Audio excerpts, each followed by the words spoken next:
Get ready with us. What was y'all love story with you? Part 9. Ooh, man, running out of fingers with this story.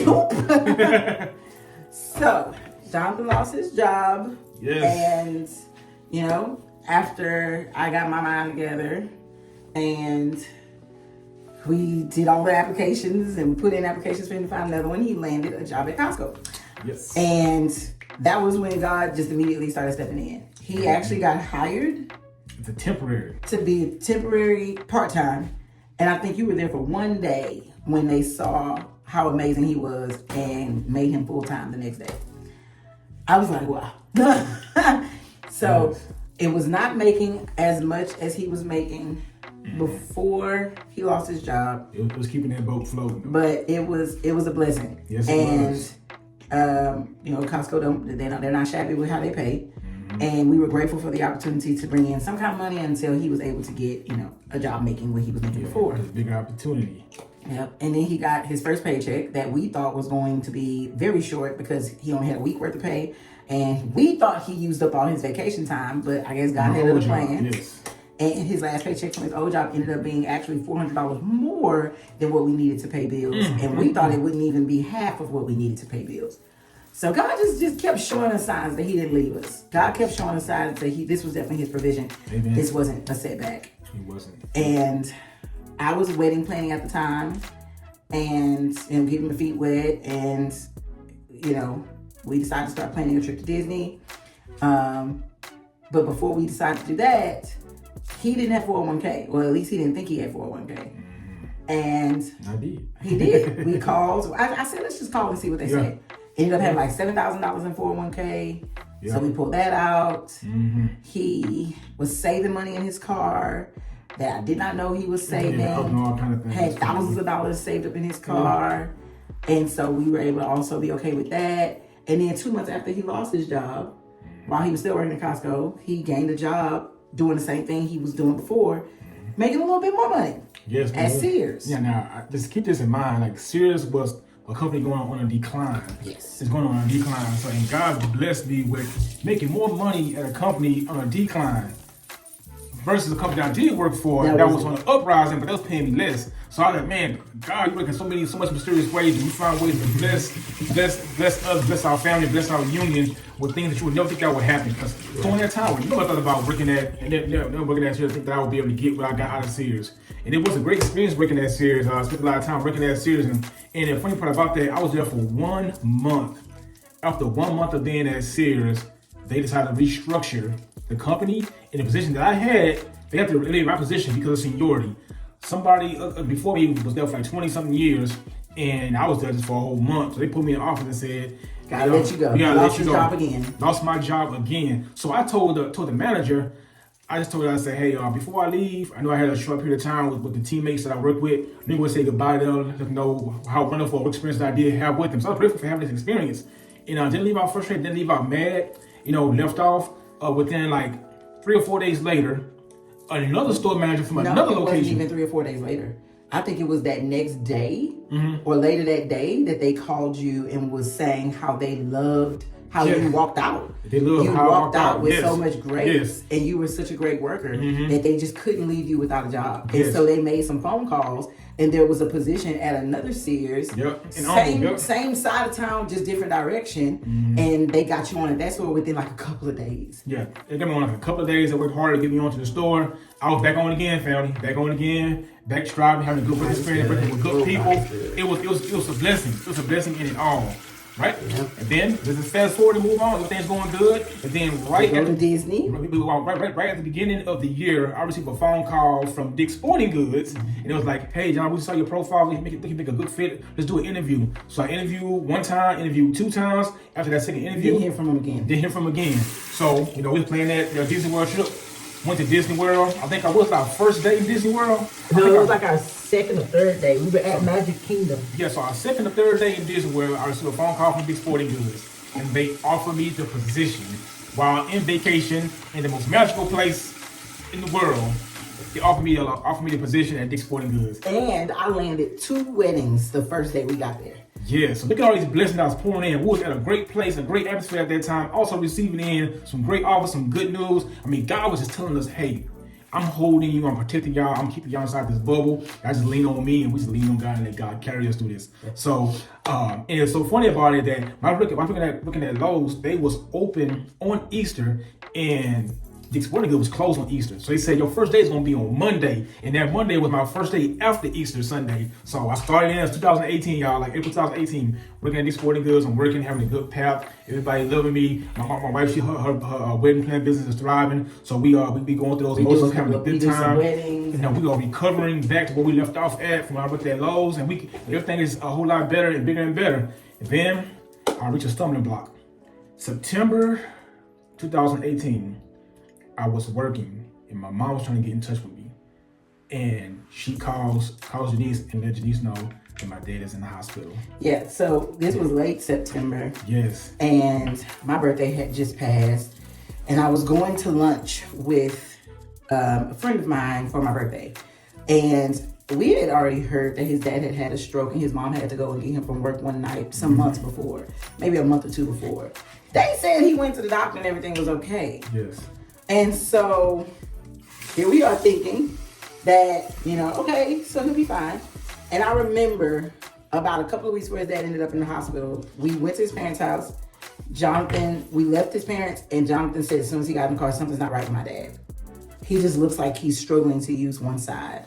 He just seems like one side is just seeming a little less mobile than the other. Mm-hmm. So I'm like, well, I know he had the stroke. Maybe, something is going on with the nerves and him healing from the stroke. And we are under the impression he went to the doctor. So keep that in mind. We thought he went to the doctor.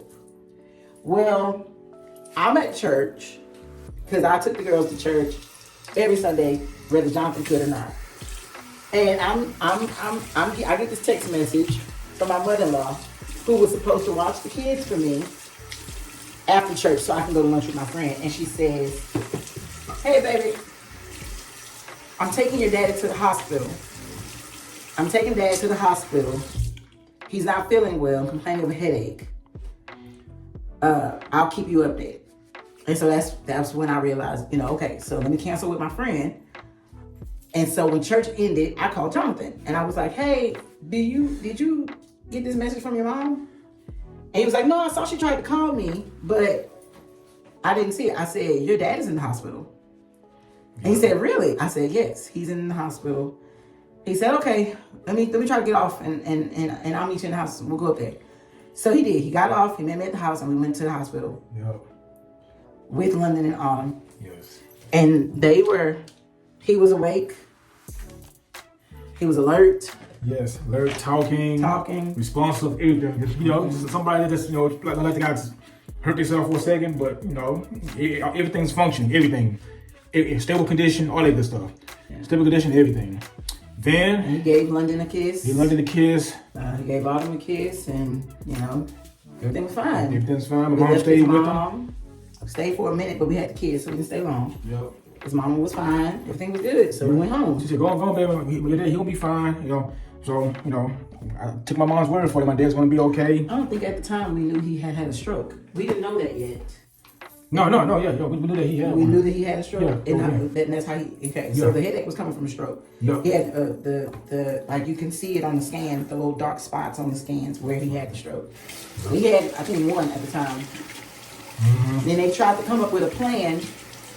Yeah, they wanted to help him. Yeah, they was waiting for something, some oxygen levels or some reading to go to the next stage. And while they were waiting, he had another stroke. Yes. And so by the time we went back up there the next day, everything changed. He was completely intubated. He was not talking to us anymore. He wasn't moving anything anymore. He was just breathing hard the whole time. He was breathing heavy. It's like a switch flipped. Yeah. Then when I switched on my dad, I was really trying to be optimistic about my dad pulling and recovering from this. And in the back of my head, I was watching my dad to really just progress in a downward way, and watching that happen, or watching him breathe and breathing hard over and over again to the next point to where it's almost like he wasn't even responsive at all. Yeah. At all. And you can tell at one point the machines were doing all the work for him. Yeah, they got to the point where I my dad's not there no more. He's just sitting there like he's just staring. Yeah. And I remember, I had my, take your time, baby. It was like around October. It was October 5th was his mom's birthday. My mom's birthday. And at this point, he had been in the hospital yeah, for he like been a week. not responsible for everything like that. So I was at my mom at the hospital celebrating my mom's birthday there. And I remember my kids, they wanted to carve a pumpkin for Halloween. So we went up. It was in the apartment, the second floor apartment at that time. At different well, apartment. for the fall. Yeah, for the fall. Yeah, for the fall. I'm not saying Halloween, but it was during that time. So we was carving a pumpkin. I'm sorry. Before we even got into the house, I parked my car, and I just felt this wind just pass me by, and it just felt like God was telling me something like, "This is it, Jonathan. This is it. Like your father's not there anymore." And that's when I realized that was my father. And that's when I realized I had to really take a grip of reality that I'm actually not having my dad with me anymore. And so after that, things was not getting better at all. I watched my dad. I watched his eyes get filled with this fluid. I just watch him. How you just have slobs just going out of your mouth, and because he wasn't kept his nerves. Nothing was operating no more. And we had to make a decision to keep my dad in the machine, and we knew that my dad wasn't there. So me, my mom, my brother, and she was with us. No, I actually allowed him and his mom and his brother. Everybody did. Yeah. The day that they made the decision. Yeah. So to take him off of life support. So we pulled him off life support. Nobody was there but his family, his sons and his wife. Yeah. So we took him off the life support, and within a minute, it was it. He was gone. It happened. We took him off of life support. They didn't do it immediately. The doctor came in and he showed them all the scans. Yeah, of his brain. Just so that they can make a truly informed decision. Yeah. And that they can know that if they decide to do this, it's because XYZ. And so they went ahead and made the decision based on these scans, because on the scans, the doctor was showing him how there's literally no life left in him outside of, I think, within one of his eyes. Yeah. And there was just nothing left. Yeah. And so that's when they just went ahead and was like, okay, well, this is it. Yeah, this is it. And we decided to take him off the life support machine and helping him breathe. And after that, within less than 60 seconds. The day that we did it, because we did it a few days later. Yeah. They did it a few days later. They came in, a grief support person came in to talk to us about how we can help the kids grieve and move on from this, because they told them that he did have grandbabies that were small. And so she came in to kind of help us with some tips and things that to go through we can use to kind of talk to more so London, because Autumn was only 2, about how this is what's happening. And they also came in and gave us these little stone things. Let me see if I can find mine. With his fingerprint. Yeah, so going through that whole motion and seeing everything happen the way it happened. They gave us a little thing. We can have his fingerprint on there. I think I have mine saved in my little case I have. But something for us to have with him for the rest of our life, to go through all those, go through those days where we miss him, and we can go back and have a piece of him, with us at all times. So just going to that, this is something new for our marriage, something new for me to experience, that someone in my immediate family that been knowing me since I was born, that part of my life has changed. And this is when I really had the most love and support I ever gotten from my wife, to help me get through the grievance part with my father. Every day was a step-by-step process. Every single day, whatever emotions I was feeling, she would allow me to go through those emotions and process it the best way that I possibly can process it. So if I'm sad, I'm sad. I'm happy, I'm happy. If I'm neutral, I'm neutral. Whatever it is, if you need to go cry. Just all the time. And she really helped me get to that process. Because sometimes when I was as a father and having 2 kids, and they want to spend time with you and do things with you, sometimes that emotion, you're not able to live into that emotion and get everything out. So she allowed me to get through those emotions and really just dwell in it and grieve, and just grieve. And that was a really tough part of my life, and I had to experience more things like that, going from the time I lost my father all the way to watching sports games and seeing things that remind me of my relationship with him. And I don't have that same experience no more. Now I'm watching a football game, getting close to the playoffs time, and we used to sit and watch games together. That experience is gone. I learned how to cope with that, and also supporting my mom through this too as well, being with her and being by her side, and trying to prioritize everything that was going on in my life and our marriage, and being a father. It's something that was new to take on. It was really, really heavy for my heart to go through those things, like just one by one. And I'm just so thankful to have this with me to help me get through that, because it was really tough. Yes. So this is his fingerprint. Yeah. And they had many of these, and we could find them. We could go through them and pick one. I think Jonathan and I might have picked the same thing. They all look different. Mine have a sailor anchor on it, I believe. Oh, okay. And they took them and put ink on his thumb and gave us his thumbprint. So it was in one of my purses. I just couldn't remember which one. Yeah. So that her love and support really helped me go through stages of processing things emotionally, mentally, spiritually. She really been by my side and gave me the best support I can. I say tears in my eyes. I was kind of put much eyes on my face then. But those was the pieces that I was going through, and she that's one thing that I really learned a lot about in marriage, that she gave me a really, really safe place to be vulnerable. Really be vulnerable at any time of day, and she's always check on me, asking me, hey, how you feeling? You feeling okay today? Like just helping me go through my thoughts in the day and not push them to the side. She did not allow me to push any of my thoughts to the side, because I had a tendency, like, just being a man, period, and trying to be without emotion, and I can have the time of that. Hey, you process these emotions. Yeah. Get these emotions. It's okay if you're feeling sad. You're feeling sad. Just. He has struggled with that, and I've been trying to tell him our whole marriage, like, I know you feel things other than just happiness. It's okay for you to feel them. It's okay. It's okay for you to be angry. It's okay for you to be sad. What's not okay is for you to stay in that place. Yes, exactly. But you feel these things, because then 2 months later, you're blowing up because there's a buildup from you not expressing yourself when these things are happening. Mm-hmm. And so over the years, I've just kind of been reminding him that it is okay to feel. And so when his dad died, that was almost 6 years ago. We were like 6 years into our marriage. And he was at a place where, he was doing really good at just feeling. Mm-hmm. But Jonathan's faith is incredible, y'all. Like, he really has made up in his mind that, his dad, that was a shell. What we buried was his shell. His spirit moved on. And at the end of the day, everything happens for a reason.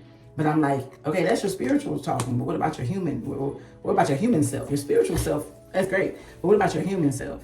Mm-hmm. My human self dealt with a lot of emotions. Exactly. And so I was just like, feel it, so that you can actually get through it. Yes. You can't get through it. It's like you're trying to shut a door and all these feelings are trying to, on the other side, pushing that door open, trying to bust through that thing. Mm-hmm. You don't want it to bust through in a violent way, or in an emotionally, mentally, or spiritually violent way. Exactly. And so I just wanted him to know it's okay and I'm here. And like I would talk to the girls, and they were also dealing with their grief. And so, and don't get me wrong, I was grieving too. Like, I'm not gonna lie, my father-in-law was more of a father to me than my own dad had been all my life.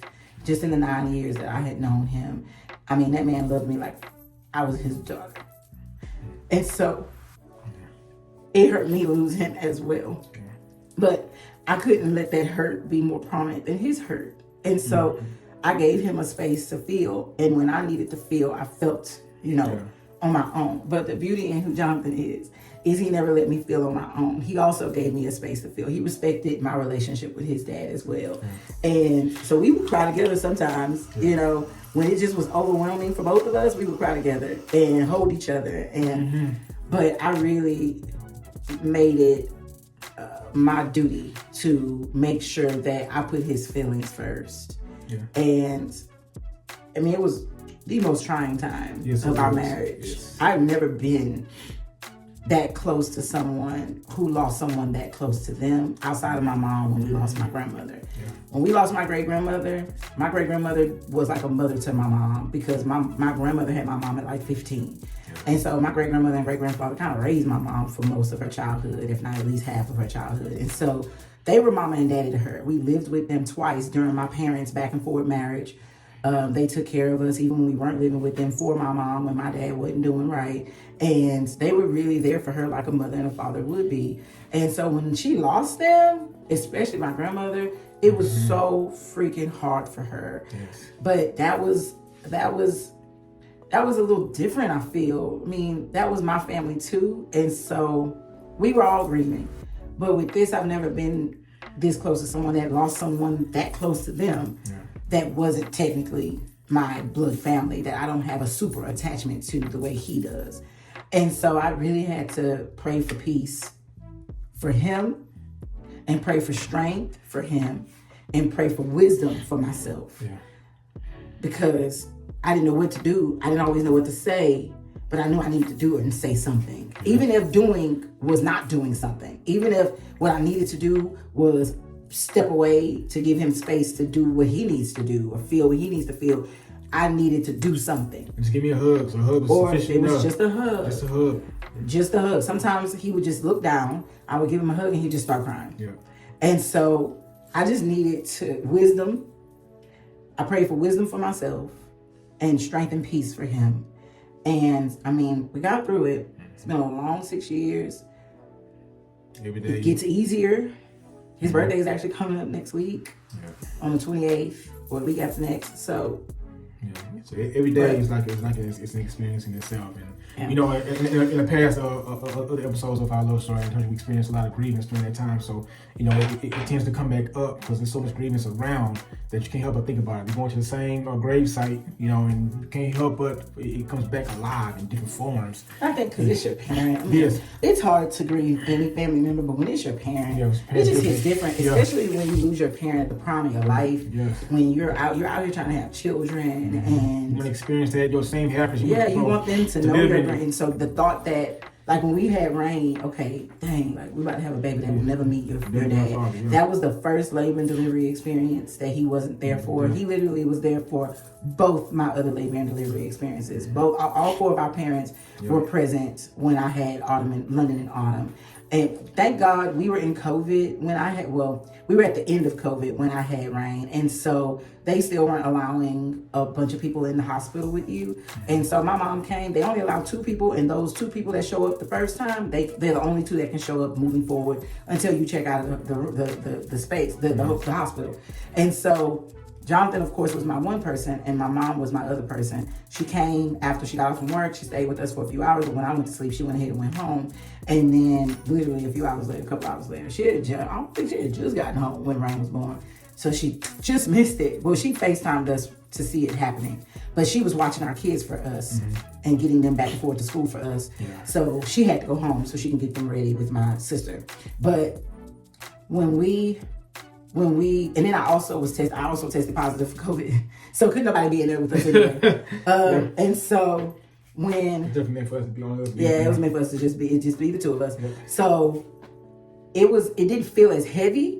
I think that if we still was able to have all the family there and he was missing, we would have felt the energy. We would have felt that energy. We actually had a plan because we didn't know if the COVID provisions were still going to be intact by the time Rain was born. And so we had a plan that if everybody showed up to the hospital like they did for the first 2, my mother-in-law would bring a picture of him so that he was still there. Yeah. But nobody could come. So it kind of worked out. But it did make us sad. Yeah.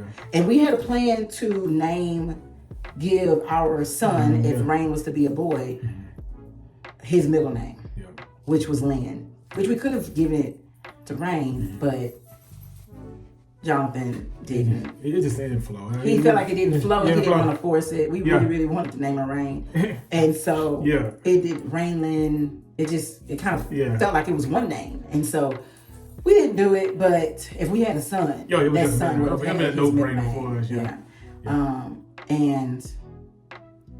it definitely was. That was like the first time since he passed that we really felt that he was gone. Like we felt it again like we did when he passed, that his presence wasn't there. We were sad for Rain because she'll never get to meet him. But you know what I love about my mother-in-law is she has pictures around all the places that he used to be at and loved to sit at. She has pictures of him in these places. Yes. And she talks to Rain about him. And she shows Rain videos of him. And so when you ask her, where's Papa? And she said, up there. Yeah. because, you know, my mother-in-law tells her, like, Papa is up there in heaven with God. And so it's definitely a blessing that my mother-in-law does that for her. But it's just not the same. She doesn't have any memories with him. So any pictures with him like the girls do.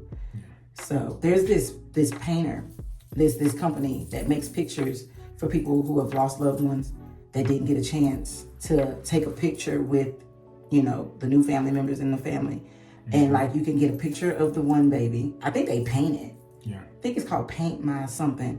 And you can get a picture, send them 2 clear pictures or however many clear pictures, and they'll paint them together in a picture as though they took this picture together. And I want to do that for Jonathan and his mom so bad. That'd be nice, yeah.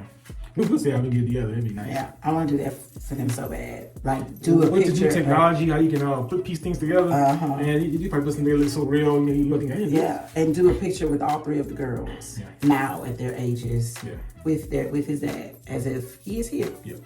And so, that was. That definitely was a trying season of time right there. That was, and just, you experience new things. With it, like there's so many things I did with my dad. So that whole year of experience, I lost my dad in the fall, so we'd experience Thanksgiving without him, we'd experience Christmas without him. His mom didn't even put up a tree that year. Yeah, didn't put up a tree that year. Christmas was so dark. Yeah, and then just going in, see my first birthday without him. My kids, my wife, my mother, her first birthday without him. We'd experience all these things. Super Bowl. I mean, I can go through name a whole bunch of things. So I got hit with so many emotions every time a milestone of a day come. I had experienced that with my dad, and it repeats over and over and over and over and over again. We actually ended up being in Disney on his first anniversary of his death. We went to Disney again. We used to go to Disney almost every year. And I booked that trip before he passed.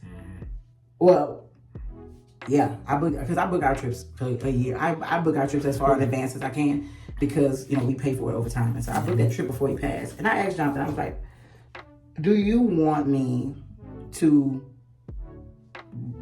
schedule this trip for a different day? And he said no. He felt like it would be good for him to not be here and doing nothing or at work or, in his reality.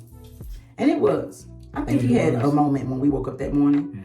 But that day is the day that we went to Disney. And so we had to get up and get ready for the flight. And the girls were so excited, and so we went, and he had a good time, and I definitely think it helped him to overcome that little hurdle. Yeah, so I just want to say thank you for being there for me.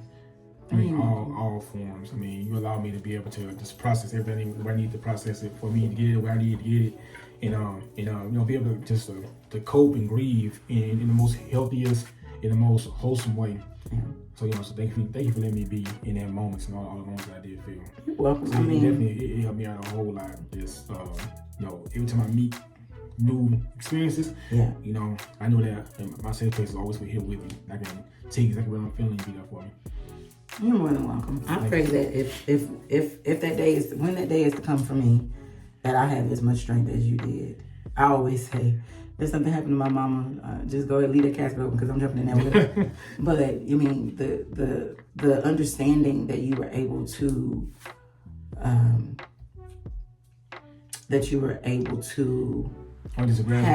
grasp during that time was just incredible. I'm so proud of you for being able to see it in the light that you saw it. I just thank God and God is word, and just Jesus helped me, carry me through all those pieces and cover me, and the light that I needed to have in all those moments, it's a lot of things that I lost, a lot of things that I gained, a lot of things that I remember, and a lot of things that I can rejoice with, memories that can just carry me on for a lifetime, that I can't help but be enjoyed when I think of my father, instead of being in sadness, So those things are really what God keeps putting in front of me and putting on my heart and my mind and my spirit every time I reach that place, But still, like I said, the human part of me, the crying and that stuff has to empty out of you, and not stay dormant in, like you say, and just back the door, just bring the bus open full of emotions and feelings and frustration and all these things. And I'm glad I never held on to any of those things, And I'm glad I need to get out, flush all that out in the right way. So. But thank y'all for listening to another episode of Janice and Jonathan. Stay tuned, because episode 10 is going to be how we got here. How we got into content creating. Into the social media world. How we got to the social media world and lost his car and navigated through COVID and got pregnant with Rain. All within a year to a year and a half. Like, all within a year, all of this happened. And so we will be back with that story. Stay tuned for the Diamond Edition, part number 10.